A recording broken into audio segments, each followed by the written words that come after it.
Hi, I'm Mara Webster with In Creative Company, and thank you for joining us for one of our talks today. Today, we are joined by the wonderful cast behind a really fascinating project, which is a film and hybrid theater piece.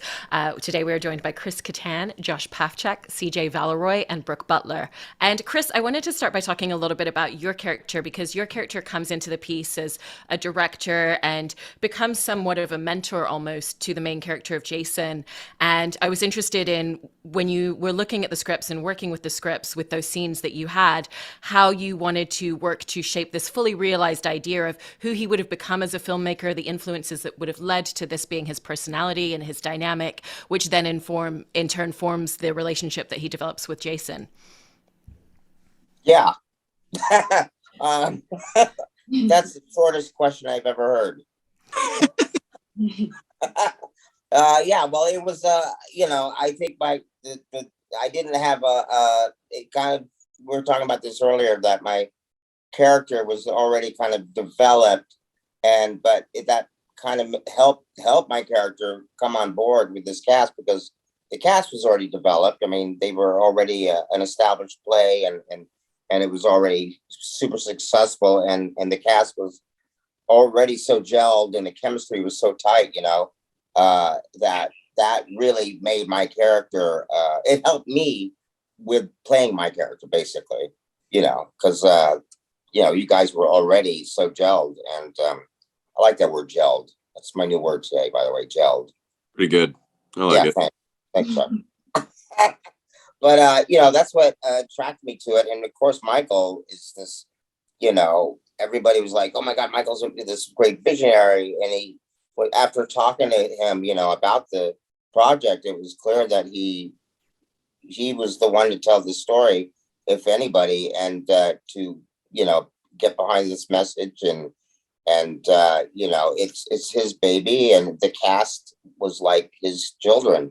Not to say that you're children, but you know what I mean? Like, it's just like, it was clear that you guys were a family, and I got to be part of that family for a short time, and it was really made my character who it was. That's really wonderful to hear. And then, yeah. Josh, I wanted to jump into talking about the character of Jason that you play, because it seems like the scripts give you so much to dive into, not just in terms of who he is at this point in his life, but through the fact that there's multiple scenes where he's revisiting a lot of his childhood trauma, his family life. We really see how he has become the person he is in the space that he's in within the industry, but also personally as an individual. And so how did having that kind of reminiscent style within the scripts as well really help you when it came to fleshing out this character and developing him? Well, yeah. Like you said, there was so much past that Jason Mast was going through. So it helped initially figure out who this character was, who this person was, based upon his, I didn't need to make up a backstory or anything like that. He already had it. It's in the script. It's right in front of my face. The biggest challenge, I guess, there would be that, how do I relate that fully to myself if I haven't gone through such specific trauma in my life? I have similarities to Jason Mast, but certainly not as exact as that. But he taught me a lot. That character taught me to, it's okay to have that trauma and to face it head on. But, I guess his character can't really spoil it, but doesn't handle it well. So, yeah, I think it was a very unique experience to have a character with kind of his whole past and his current present time right there in the script, so I can literally just see it and move through it and find relations to me and the character without having to falsify and fictionalize anything, I guess. Yeah. And then, Chris, you have the really unique aspect of playing the younger version of this character, but every scene that you're playing him, it's the older Jason revisiting his memories. And so was there a certain approach or tone that you wanted to find very specifically with that in mind, given that that's the space that we experience your character in within this piece? Yeah, I mean, there was a lot. I mean, when I came onto this role, physically, you know, as human beings and just as people in general, we all kind of like go on throughout our day without realizing there's a lot to like figure out within ourselves. Either that's like spacing out the world or not dealing with it. And like when I came onto this project, I finally got my like last wake up call of like deal with your stuff. Like this character was presented to me and it really scared the hell out of me because it made me deal with a lot of my stuff. And the second I got to actually start playing this character, I was like broken. Like it really broke me in this beautiful way of dealing with kind of my story of my male survivor kind of story when I was a kid and dealing with all that kind of stuff. So when I was able to kind of like get to play this role, like, yes, it was petrifying, but it was also like invigorating and heartfelt because I was like, oh, this isn't scary. This isn't as scary as like I kept telling myself every day waking up being like, oh, I'm so confused. What's going on in life? And then second, I got to play this character with such an amazing cast, my ass, and Chris and Josh and Brooke and everyone else that was on this set, Michael, the crew members, they made me feel so safe. So when I was able to go to those kind of dark places for myself and deal with those dark emotions that I had, I was given a freedom to kind of run and not just tiptoe anymore. And the second I stopped tiptoeing, I felt like this huge blanket came off my back. And so it kind of gave me the freedom to be like, all right, I'm going to play this kid that really is troubled and really has a lot going on in his mind. Because what sucks is as him, he wasn't fully able to fall in love with his craft over and over again. And then as actors, I feel like that's our main job is to like keep falling in love with our craft. The second famous happens, something else happens, we get to fall in love with another character and another craft. And he kind of got sucked in this world of, do I love this or am I doing this for a certain reason because I'm getting abuse from it as well? What's this line? He never really got to freedom to be like, oh, I really do love what I do. And I think, you know, Josh plays that beautifully. And I think everyone on this cast shined a beautiful light on this project and this beautiful message. And for you, Brooke, your character is in this space where she's at this real crossroads between figuring out the type of career that she wants. You know, she's on a television show that's become very successful, and yet there's a different type of artistry that she's also really interested in pursuing at the same time.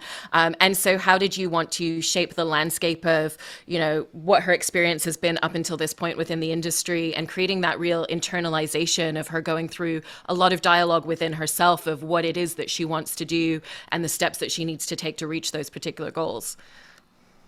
The thing about Heather Hayes that was the most important to me is I wanted her to represent every single person watching this. And I evolved. So there's Heather Hayes at the beginning who is quite timid, speechless, believes that there are people more powerful than her. So she does what they want her to because they're promising her this huge dream. Then she gets the dream and it's not what she thought. And she has to go through this evolution of who do I want to be? Who is Heather Hayes? And I think by the end, she's found her voice. She doesn't want what's happened to her to happen to other people. And that's a choice that Heather Hayes has to make. So I, as Brooke, felt myself, you know, being like from a small town kind of timid girl, like through creating Heather Hayes, finding the change within myself of, I don't want to be speechless. I want to be Heather Hayes at the end who stands up even if she's standing alone, even if it ruins her career. And that's the message that I wanted everyone to feel watching Heather Hayes is like, I can be the person that says no. I can be the person that uses my voice. And so that was the number one thing that was most important to me about creating her character.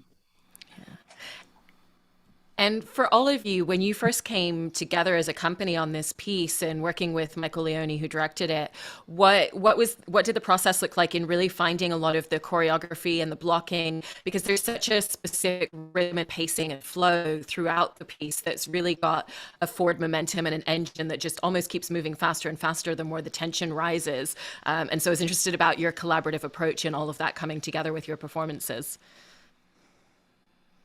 Well, it was really fun, all the choreography. And we had days where Michael would test us and he would say a line because we were all in. The stage had multiple levels and different rooms on each level. He would just say a line and he wanted us to know it so well that we'd have 10 seconds to run to the place on the stage where we would be at that line.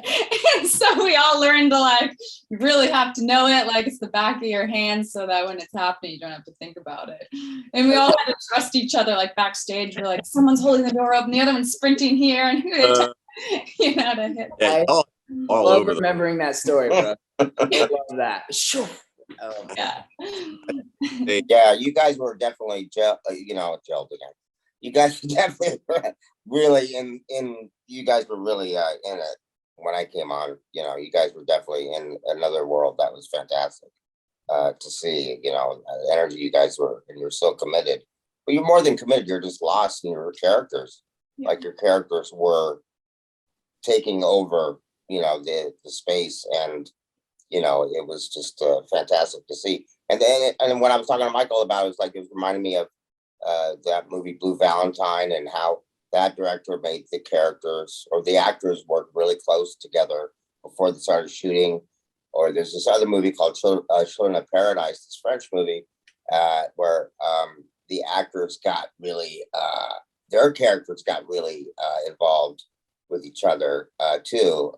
And that was that movie. Apparently, the actors got so intense with each other that they couldn't see each other again afterwards, because they were like, it was just way too intense, you know. And not that you guys, obviously you guys can see each other, you're free to do so, but I mean, like, it was just like, it kind of reminded me of that kind of like high level of intensity with you guys, and that's what is really cool, and it came across in the movie, you know. I think majorly there's one crazy thing that like when what Michael would have us do is do such different things. So like one day we would come to practice and we would practice. On the show, there would be like, we would go really angry and fast one day. And it was just like, all I saw Josh's character and Brooke's character is just yelling at each other, or yelling at the other person. And they're saying these emotional lines, and it's just like, ah! And I'm like, oh God. But like, when you actually take yourself out of it and really realize what's happening is like, we're able to get out of our head, because it's such a meaningful piece that like, sometimes in some actors and some different people, they just, it's just an automatic thing where that message or anything comes in and it's hard to get it out. So the second we see each other's characters in such a crazy place that like, they're not meant to be there, we're also like, technically transporting ourselves there as well. So then we can transport ourselves back to who we are now, and like the person we are on that stage, and the Jason I was before the lights came on. So it was like this beautiful thing that we kept getting to jump in and jump out of, because it's pretty safe that you should jump out of a character once it's done. But it's great because then you get to look back and look at what you just dove into and know you could do it at any time. And Michael was very, very amazing at doing that with all of us. For sure. And we had a lot of repetition. I mean, we ran this thing, I don't even know, like 100 times. That's prior to even filming. And yeah, so we knew this like the back of our hand by the time we were filming it. Which it allowed so much flexibility and spontaneity in finding new things when we were actually filming it. The camera brought in a new entity, and we were able to kind of work with it in a new way. It's very powerful, very fun. And with the fact that the camera did bring in a new entity for all of you, what was there any difference in how you shaped your performance when you were filming it for the first time? Because it's a really interesting thing to have to do as an actor, to be performing a piece for a live audience and yet also giving a performance which reads for camera as well at the same time, because those ask two very different stylistic things from you. So I was interested in whether you made any adjustments with that in mind on the night that you filmed it. I mean, yeah, go ahead, CJ. I was okay. I was like, no, you go ahead. I mean, I haven't done theater in so long, and to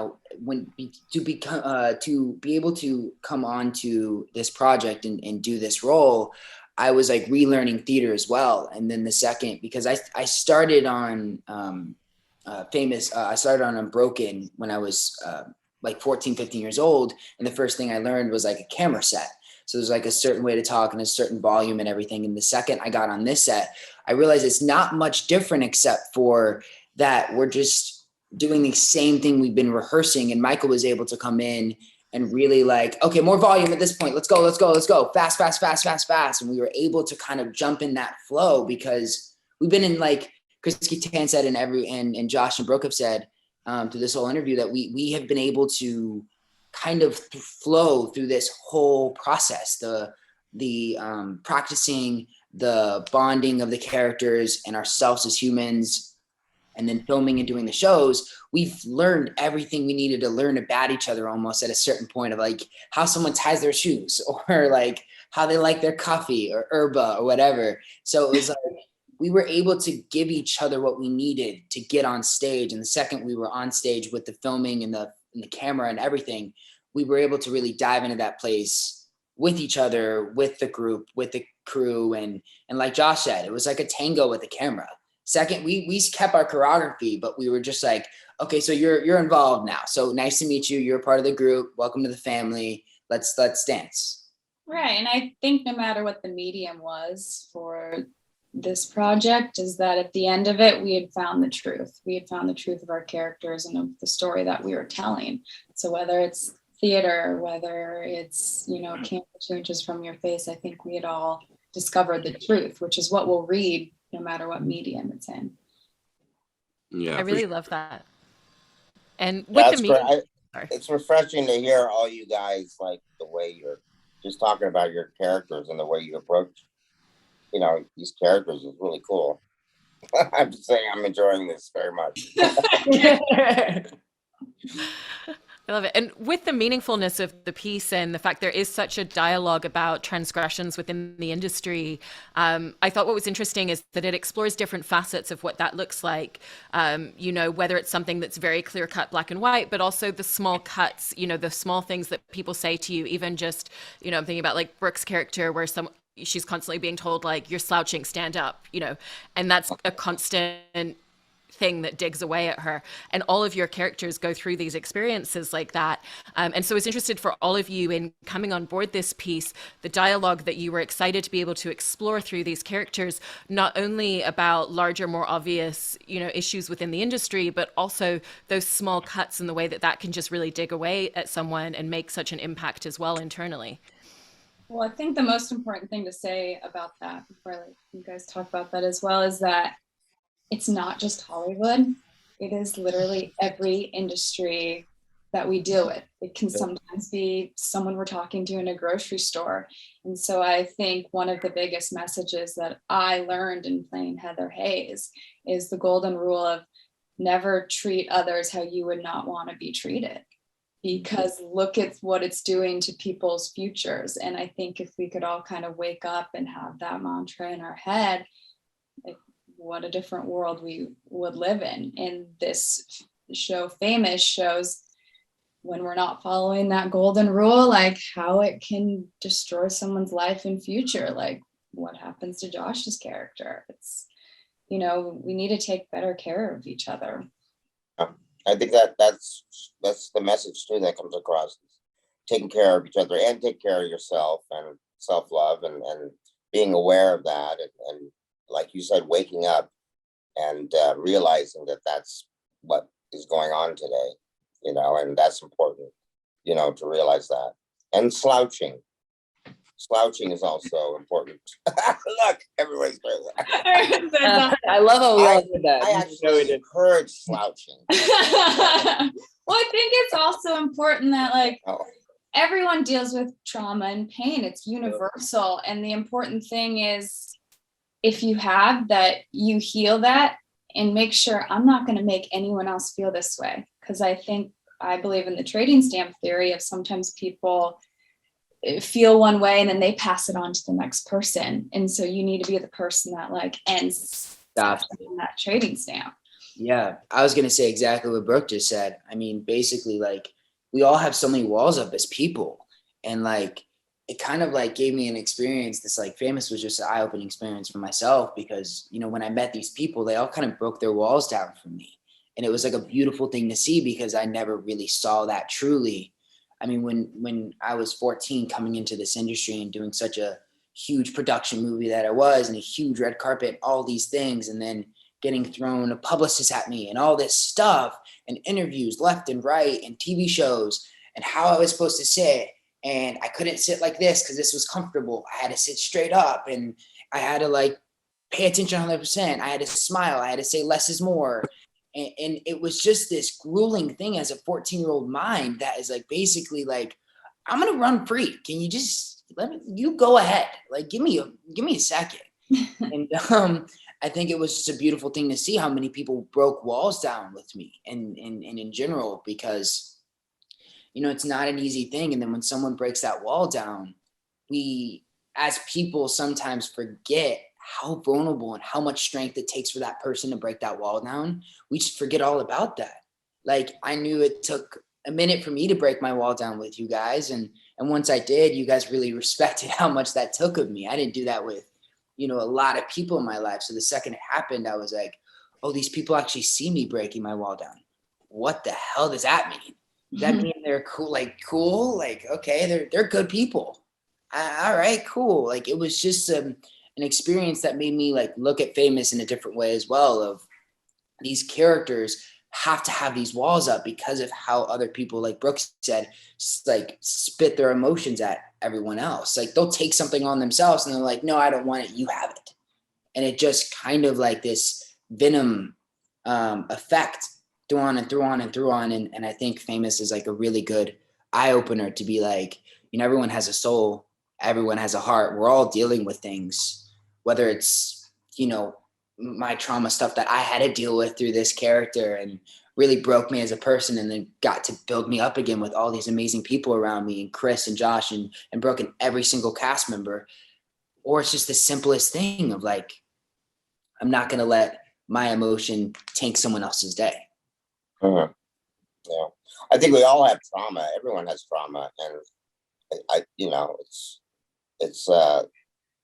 now we have an opportunity to be able to talk about it if we need to as human beings, you know, and or you know, what you guys did, if you had trauma, that you could, you know, use that or use anything from your past and apply it to your character. And that's what, you know, showed up, obviously showed through your characters, whatever it was that you dealt with, you know, in the past. But that's what shapes us as people, you know. Unfortunately and fortunately, what we've gone through in the past is what shapes us and makes us who we are today. You know, whether it was a good thing or bad thing we went through, you know, it's you know, I can go on and on about trauma, but you know, I just like, you know, I think it's smart, some, you know, better to use it as a way of through art, you know. Yeah. And that's what I do through character and voice, and you know. Well, I think that's what, you know, I think that's I think what what Famous is actors also. do. Sorry, Chris. Sorry. No, go ahead. I was just saying, I think that's what Famous is trying to do. It shows that your inner child shapes who you are, and what they deal with. If you don't deal with that later on, you're going to have to deal with that eventually. And I think that's what me and Josh's connection came in, is like, he's not dealing with the stuff I'm working through as this character. So when he has all these anxious and anxiety attacks and panic attacks and all this stuff that overwhelm his body and eat him alive, it was almost like we were working as like a tightrope team. You know, he would feel that and I would have to live that. So it was this beautiful connection that me and Josh were able to kind of have on set, and kind of be able to be like a brotherhood for a minute, because it gave each other the opportunity to be like, okay, I'm going to pull, you pull. Like, I live it, you feel it, and let's do this thing. And I think the other really important thing about this movie is that it's showing that this Me Too movement is not just men on women. It's men on men. Men on men. It's women on women. It's you know, women on kids. It's everything. Yeah, it's, you know, so it's everyone that can be affected by it. And that's why, like, the ethos of compassion is the task of our time, to realize that it's, you know, not just this one picture that we think it is, that it can be in any form. Yeah. I love that ethos of compassion. That's a good, I like that. That's Karen Armstrong. Oh, is that right? Okay. That's beautiful. Well, completely concur with everything that you all just shared on this piece. And thank you so much for taking time and talking so in depth about it today. Really appreciate all of you. Thank you. Thank you. Thank you. Of course.